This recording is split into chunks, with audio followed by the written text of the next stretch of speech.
Basically, here I am trying not to have the same issue as last year. That was so, I mean, it makes a good story, but it was very stressful. So I asked a friend if I can stay at his place in Chicago because he's also going to Korea as well. But the thing was, my flight was the day after my friend's flight.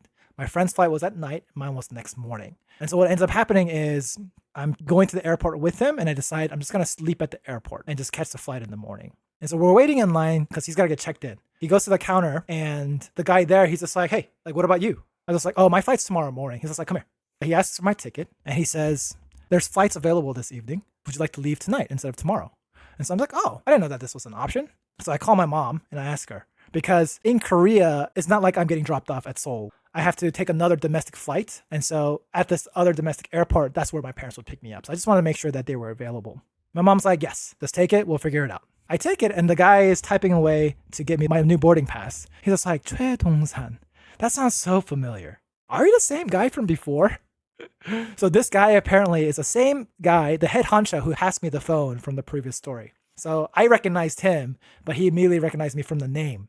I'm like, yes, thank you for holding the plane for me. He was laughing because he's like, it's very common for O'Hare to have many delays when there's inclement weather. He's like, I can't get you a seat near your friend, but you're on this flight. You have a good night.